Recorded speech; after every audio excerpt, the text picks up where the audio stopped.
भारत में Realme X7 series के smartphones launch कर दिए गए हैं और अभी मेरे पास है Realme X7 Pro 5G। अब जिससे पहले मैं आप लोगों से इस फ़ोन के बारे में बात करूं, आप लोगों को मैं तहे दिल से धन्यवाद करना चाहता हूं। मेरी पहली video Oppo Reno 5 Pro 5G का जो रिव्यू आया था, उस वीडियो को आप लोगों ने बहुत ही ज़्यादा प्यार दिया, तो थैंक यू सो मच।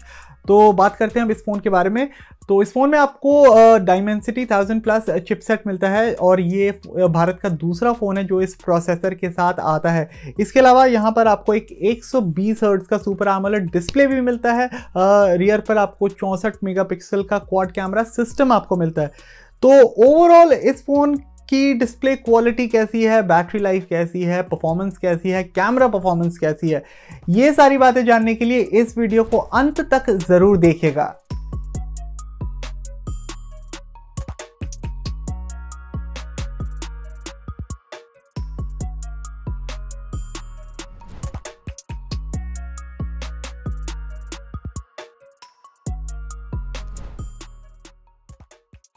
नमस्कार दोस्तों, मेरा नाम है अमन राशिद। आप देख रहे हैं मिस्टर फोन हिंदी और इस वीडियो में मैं रिव्यू करने वाला हूं Realme X7 Pro 5G का।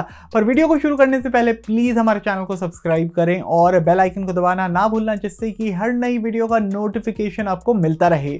रिव्यू स्टार्ट करने से पहले जल्दी से एक नज़र मार लेते हैं कि Realme X7 Pro के बॉक्स में आपको क्या क्या सामान मिलता है।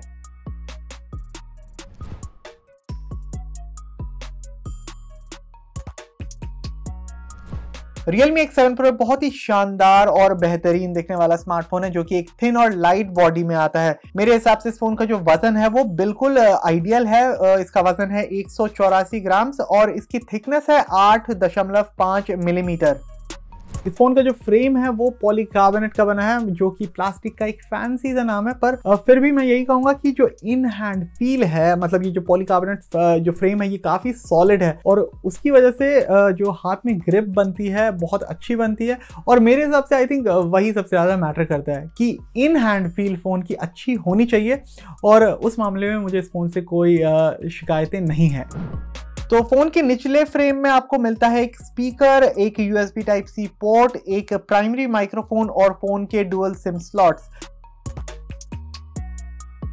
फोन का पावर बटन दाएं में है जो कि कूल येलो एक्सेंट के साथ आता है, और फोन के वॉल्यूम बटन्स आपको बाएं में मिल जाएंगे। अब जो ये बटन्स है ना, ये काफ़ी क्लिकी हैं और मेरे हिसाब से इनका जो टैक्टाइल फीडबैक है बेहद ही बेहतरीन है। मतलब मैं आपको सुनाता हूँ, अगर माइक ये कैच कर पाता है तो सुनिए ज़रा।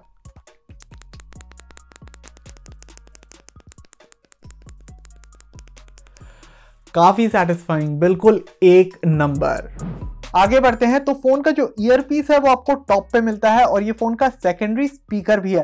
साथ ही साथ आपको यहाँ पर एक सेकेंडरी माइक्रोफोन भी मिल जाएगा। ऑथेंटिकेशन के लिए इस फोन में आपको एक optical in display fingerprint sensor मिलता है जो कि बहुत ही तेज है और एक्यूरेट है, और इसके साथ साथ आपको फेस अनलॉक फंक्शनैलिटी भी इस फोन में मिल जाएगी।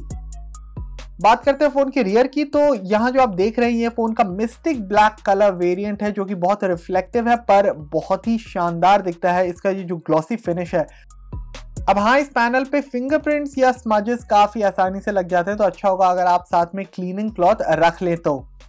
इसके अलावा यहाँ पर आपको नीचे की तरफ Realme की एक ब्रांडिंग दिखेगी। साथ ही साथ ऊपरी कोने में आपको दिखता है फोन का 64 मेगापिक्सल क्वाड कैमरा सिस्टम। बल्कि मुझे तो इस फोन के 20:9 डिस्प्ले को यूज करने में काफी मजा आया। उसके अलावा फोन का जो रियर पैनल है वो कर्व्ड है, जिससे कि एक हाथ में इसको ग्रिप करने में काफी आसानी हो जाती है। तो डिजाइन के डिपार्टमेंट में Realme X7 Pro को मेरी तरफ से मिलता है एक बहुत ही बड़ा थम्स अप। तो चलिए अब बात करते हैं फोन के डिस्प्ले के बारे में। और बाय द वे, इस वॉलपेपर के बारे में आप लोगों का क्या ख्याल है मुझे बताएं कमेंट सेक्शन में।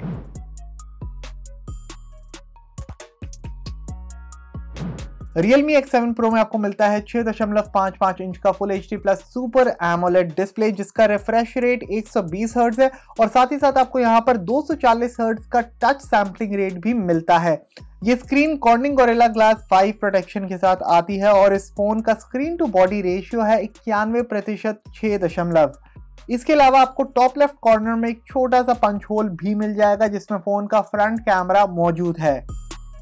अब Realme ये कहता है कि इस डिस्प्ले पर आप 1200 निट्स तक की ब्राइटनेस अचीव कर सकते हैं, पर मेरी सुने तो खैर मैंने तो टेस्ट करे नहीं नंबर्स, क्योंकि मेरे पास वो टूल्स हैं नहीं।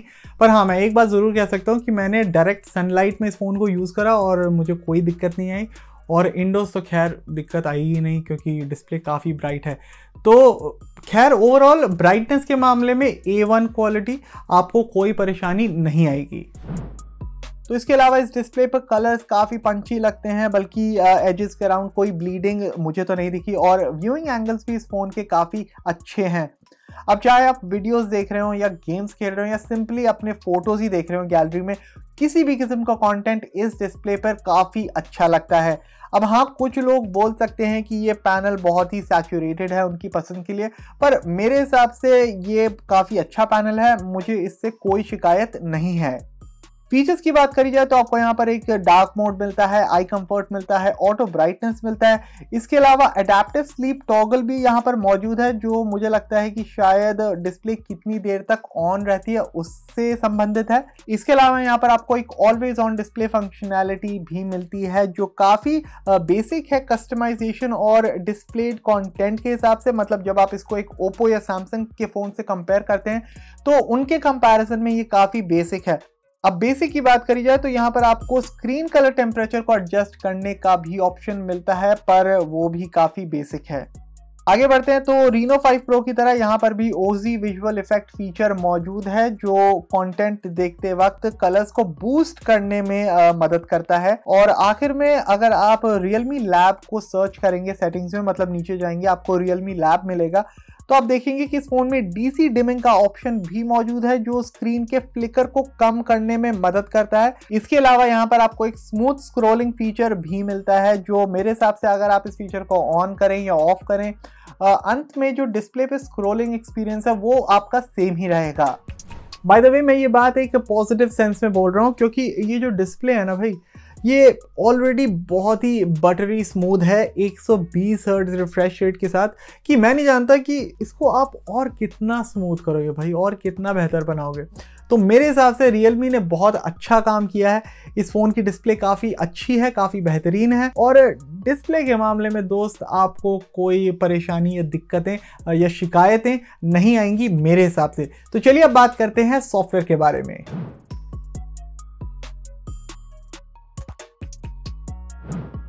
Realme X7 Pro में आपको मिलता है Realme UI, जो कि Android 10 पर बेस्ड है। अगर आप इसे विजुअली देखते हैं, जैसे कि नोटिफिकेशन पैनल है या फिर ऐप ड्रॉअर है या फिर सेटिंग्स मेन्यू है, सब कुछ ओवरऑल काफ़ी नीट लगता है। हालांकि मुझे जिससे दिक्कत है वो है इस फ़ोन पे जो ब्लोटवेयर ऐप्स हैं, जो यूजलेस प्री इंस्टॉल्ड ऐप्स आती हैं। हाँ, आप इन ऐप्स को अनइंस्टॉल तो कर सकते हैं, पर ये हैं ही क्यों फर्स्ट प्लेस में। इसके अलावा डुप्लीकेट ऐप से भी मुझे काफ़ी प्रॉब्लम रही, मतलब जैसे कि फोटोज़ और गूगल फोटोज़, फाइल मैनेजर और फाइल्स ऐप, ब्राउज़र और गूगल क्रोम।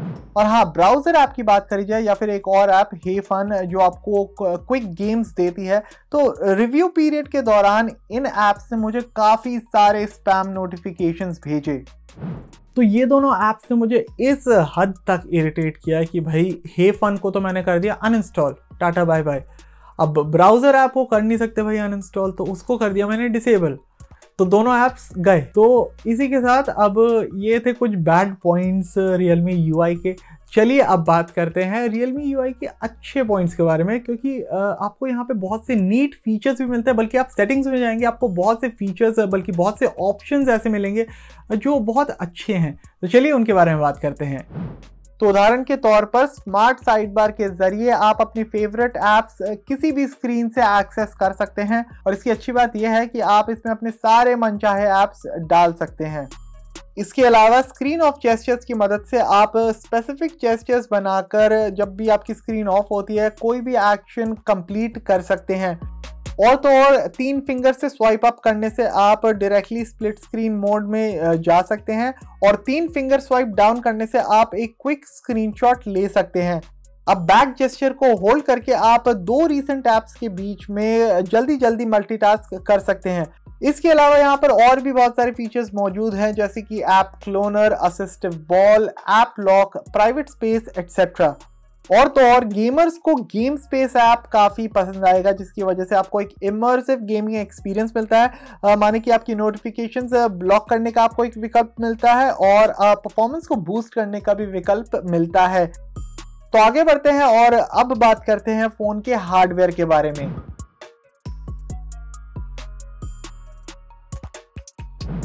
अब मैं आपको पहले ही बता चुका हूं कि Realme X7 Pro भारत में वो दूसरा फ़ोन है जो MediaTek Dimensity 1000 Plus प्रोसेसर के साथ आता है, जिसकी वजह से ये फ़ोन 5G रेडी भी कहलाता है। पर 5G अभी बहुत दूर है और मेरे हिसाब से आप अपनी होप्स को हाई मत करिए। एनीवे आपको इस फ़ोन में एक सिंगल वेरिएंट ही मिलता है जो कि 8GB LPDDR4X रैम के साथ आता है और इसमें स्टोरेज है 128GB जो कि UFS 2.1 स्टोरेज है। बेंचमार्क्स की बात करी जाए तो फोन ने 5,13,487 पॉइंट्स स्कोर करे Antutu में। Geekbench 5 में सिंगल कोर स्कोर था 771 का और मल्टी कोर स्कोर था 2968 का। फाइनली एंड्रोबेंच के स्टोरेज बेंचमार्क में सीक्वेंशियल रीड और राइट स्पीड से 966 Mbps और 492 Mbps रिस्पेक्टिवली।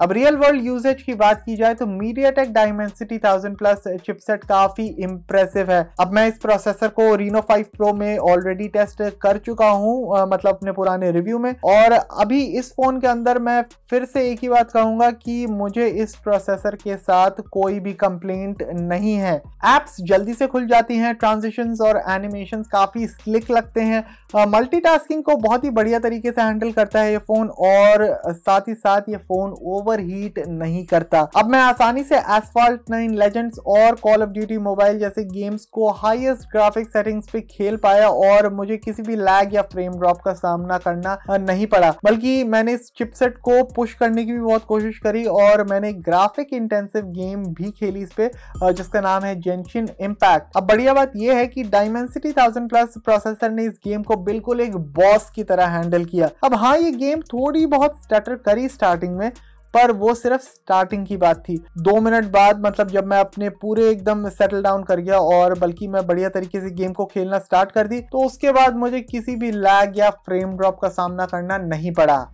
अब इस गेम को 1 घंटे तक खेलने के बाद मुझे फ़ोन की बैटरी लेवल में 15% का ड्रॉप देखने को मिला, पर अच्छी बात यह है कि ये फ़ोन ओवरहीट नहीं हुआ। वार्म ज़रूर होता है, मतलब खेलते वक्त थोड़ा बहुत लोड पड़ता है तो वार्म फ़ोन हो जाता है, पर फिर कौन सा फ़ोन वार्म नहीं होता, बल्कि कोई भी फ़ोन गर्म हो जाएगा अगर आप उस पर ऐसे लोड डालोगे। बल्कि एक स्नैपड्रैगन 865 चिपसेट के साथ आने वाले फ़ोन्स भी थोड़े बहुत वार्म हो जाते हैं अगर उन पर आप लोड डालते हैं।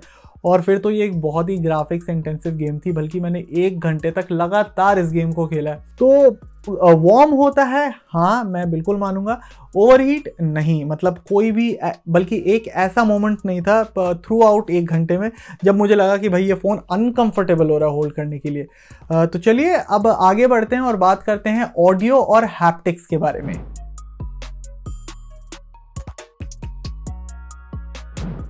Realme X7 Pro एक स्टीरियो स्पीकर सेटअप के साथ आता है। अब इसका एक स्पीकर बॉटम में मिलता है और दूसरा स्पीकर फ़ोन के ईयर पीस में मिलता है। रोमांस कर कर के थक गया ज़माना, तभी फिलहाल लगा रहा हूं अटपटा सा गाना, मैं सच गलत कुछ भी न जान, मुझे आता है तो बस कहानियां सुनाना।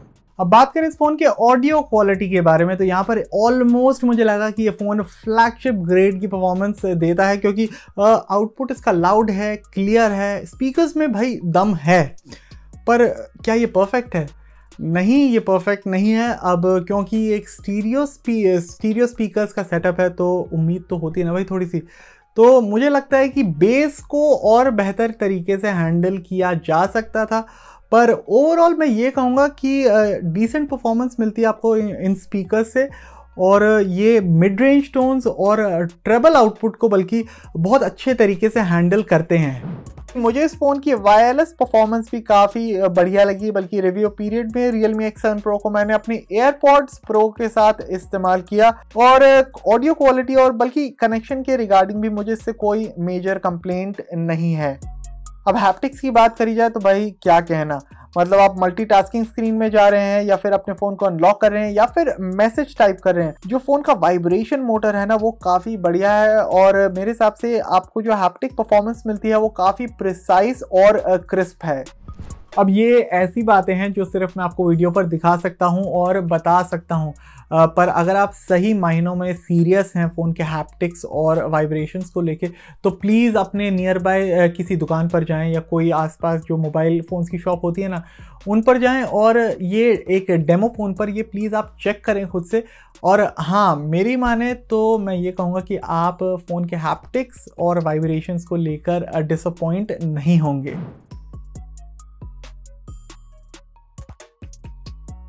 Realme X7 Pro में आपको मिलती है एक 4500 mAh की बैटरी जो सपोर्ट करती है 65 वॉट फास्ट चार्जिंग।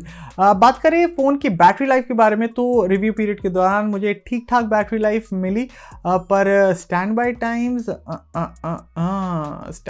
भाई कुछ खास नहीं है।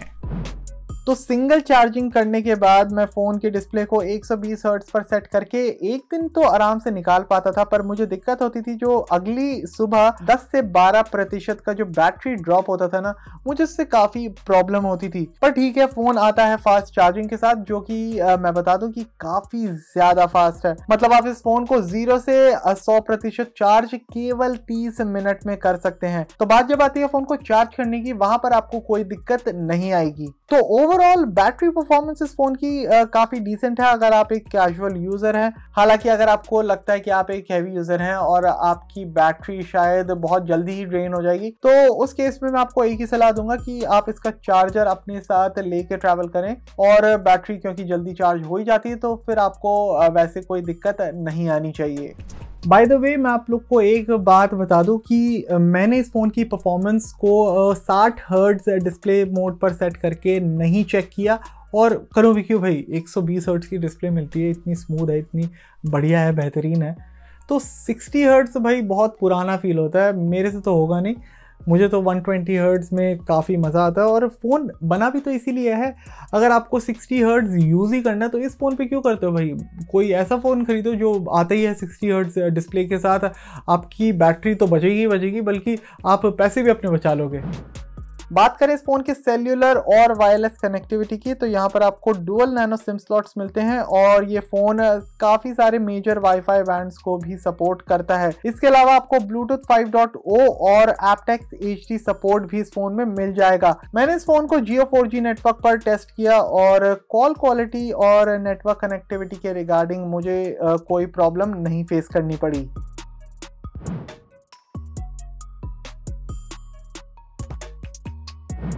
Realme X7 Pro में आपको एक क्वाड रियर कैमरा का सेटअप मिलता है। अब इसका प्राइमरी सेंसर है वो 64 मेगापिक्सल का है, जो कि f1.8 अपर्चर के साथ आता है। ये Sony IMX686 सेंसर है। अब इसके साथ साथ आपको मिलते हैं एक 8 मेगापिक्सल का अल्ट्रा वाइड एंगल कैमरा, जो कि f2.3 अपर्चर के साथ आता है। इसके साथ ही साथ आपको 2 मेगापिक्सल का black and white portrait camera भी मिलता है, जिसका अपर्चर है f2.4। और आखिर में आपको मिलता है एक 2 मेगापिक्सल का मैक्रो कैमरा, जिसका अपर्चर है f2.4। फ्रंट की बात करी जाए तो यहाँ पर आपको एक 32 मेगापिक्सल का सेल्फी कैमरा मिल जाएगा, जो f2.5 अपर्चर के साथ आता है।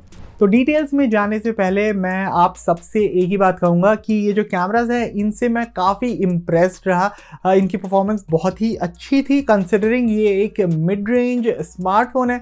तो चलिए कुछ सैम्पल्स है जो मैंने क्लिक किए थे उन्हें चेक करिए। ये रहे। तो ये जो फोटो है मैंने डे लाइट में ली थी और मुझे इसमें कोई डाउट नहीं है कि कैमरा ने काफ़ी अच्छा काम किया है फोटो को खींचने में। डायनामिक रेंज अच्छी है, हाइलाइट्स और शैडोज को बढ़िया तरीके से हैंडल किया गया है, बल्कि फोटो काफ़ी डिटेल्ड आई। अब इसी फोटो को मैंने AI एनहांसमेंट को ऑन करने के बाद लिया और आप स्ट्रेट अवे ये नोटिस कर सकते हैं कि कलर्स अब इस फोटो में काफ़ी पंची लगते हैं, बल्कि पहली वाली फोटो से काफ़ी वाइब्रेंट लगती है ये फोटो। और सच बताऊं तो मेरी प्रेफरेंस जाती है उन फोटोज की तरफ जो मैंने AI सेटिंग को ऑन करने के बाद ली, in comparison to the photos जो मैंने AI सेटिंग को ऑफ करके ली।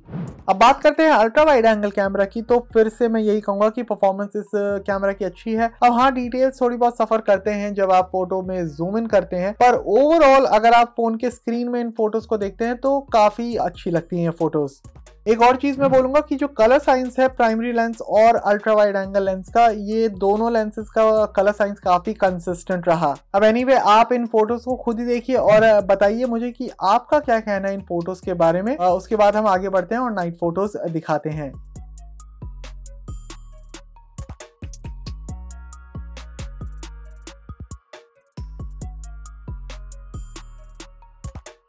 अब ये फोटो मैंने रात में ली, जो मेरे हिसाब से काफी डिसेंट फोटो है सच बताऊं तो। अब इस फोटो में डिटेल तो है पर कैमरा थोड़ा बहुत हाइलाइट्स के साथ स्ट्रगल करता है। अगर आप बॉटम राइट कॉर्नर पे वो जो लाइट्स हैं उन पे नजर मारे तो, बल्कि जो आसमान का कलर है वो भी थोड़ा सा डिस्टॉर्टेड लगता है। पर नाइट मोड को ऑन करने के बाद मैंने ये सेम फोटो ली और एकदम स्टार्क डिफरेंस मुझे देखने को मिला आउटपुट में। स्काई का कलर एकदम साफ सुथरा दिखने लग गया, बल्कि ओवरऑल जो कलर्स थे, डिटेल थे, शार्पनेस थी, आप सब कुछ खुद ब खुद देख सकते हैं साइड बाय साइड। आपको खुद ही पता लग जाएगा कि भाई नाइट मोड के साथ कितना डिफरेंस आता है। सही बताऊं तो दोस्तों, मैं तो बिल्कुल हक्का बक्का रह गया कि भाई रात में इतनी अच्छी फोटोज और इतनी डिटेल्ड फोटो, सबसे बड़ी बात इस फ़ोन ने कैसे क्लिक करी। तो चलिए कुछ और सैम्पल फोटोज़ हैं जो मैं आपको दिखाना चाहता हूं, उन्हें देखिए और बताएं कि आपको कैसी लगी।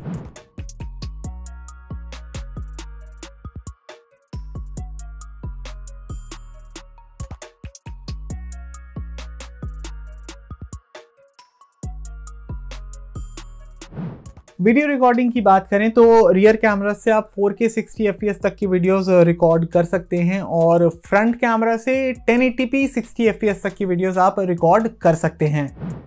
4K 60 FPS में जो मैंने वीडियोस रिकॉर्ड करी उनमें डिटेल्स काफ़ी अच्छा था, कलर्स अच्छे थे। अब इलेक्ट्रॉनिक स्टेबलाइजेशन ठीक ठाक काम करता है शेक्स और जर्क्स को कम करने में, पर मैं सच्ची में यही विश करता हूँ कि काश इस फोन में ऑप्टिकल इमेज स्टेबलाइजेशन होता। पर ठीक है, यहाँ पे एक अल्ट्रा स्टेडी मोड आपको मिलता है जो इलेक्ट्रॉनिकली OIS को मिमिक करने की कोशिश करता है, पर डाउनसाइड इसका यही है कि आप इसमें केवल 1080p 60 FPS की वीडियोस ही शूट कर सकते हैं।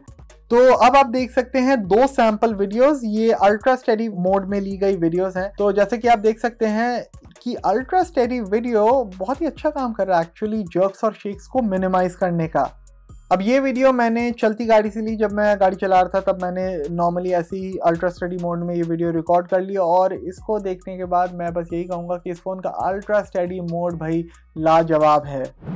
बाय द वे, आप ultra steady video front camera से भी शूट कर सकते हैं, बल्कि मैं फिर से वही कहूँगा कि भाई ये मिड रेंज स्मार्टफोन है और उस हिसाब से तो मुझे इसकी परफॉर्मेंस काफ़ी डिसेंट लगी। But at the end of the day main जज तो भाई आप लोग हो, आप लोग ही मतलब हमारी वीडियोस को सराहते हो, देखते हो, आपकी वजह से ही तो हम हैं। तो आप बताएं आपके हिसाब से इस फ़ोन, इसके सेल्फी जो वीडियो रिकॉर्डिंग है, जो अल्ट्रा स्टेडी वीडियोज़ हैं, उनकी परफॉर्मेंस कैसी है, ऑडियो क्वालिटी कैसी है, पिक्चर क्वालिटी कैसी है, कमेंट सेक्शन में बताएं। And this is one final sample using the front facing camera of the Realme X7 Pro. This is ultra steady video plus portrait videography. So this is a 1080p 60 fps sample with a good amount of blur around me. So tell me, how does this sample look now? अब रात के दौरान जो मैंने videos shoot करी तो 4K videos में noise काफ़ी था जो आप इग्नोर नहीं कर सकते और स्टेबलाइजेशन भी ठीक ठाक था, कुछ खास नहीं था। अब कैमरा एक ठीक ठाक काम करता है जब बात आती है डिटेल्स को मेंटेन करने की या फिर एक्सपोजर को हैंडल करने की, पर ओवरऑल जो आउटपुट था वो ठीक ठाक था, मैं कुछ ऐसा खास नहीं कहूँगा। अब बात करते हैं अल्ट्रा स्टेडी वीडियोस की जो मैंने रात के दौरान रिकॉर्ड करी। तो स्टेबलाइजेशन बल्कि इसमें इम्प्रूव था, विदाउट अ डाउट मैं इसको कह सकता हूँ कि स्टेबलाइजेशन तो ठीक है, पर इस बार मुझे डिटेल में बहुत कमी लगी, बल्कि वीडियो के अंदर बहुत सी नॉइज़ थी, डिस्टॉर्शन थी और शिमर इफेक्ट भी आउटपुट में काफ़ी देखने को मिला।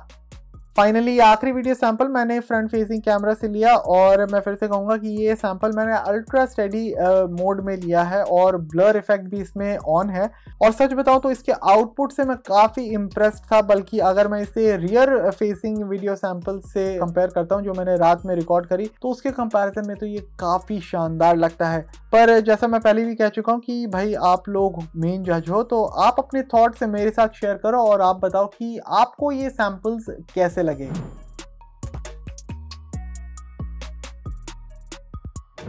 तो अब समय आ गया है वर्डिक्ट का, और अगर आपने वीडियो को इस पॉइंट तक देख लिया है तो आप ये जान गए होंगे कि मैं इस फ़ोन से कितना इम्प्रेस्ड हूँ। पर अगर इनिशियली देखा जाए ना, जब मैंने इस फ़ोन को यूज़ करना स्टार्ट किया था, मैं इस फ़ोन में ना इतना कॉन्फिडेंट नहीं था, बल्कि मुझे तो लगता था ये ऐसे ही है, मतलब कोई भी फ़ोन दे दिया।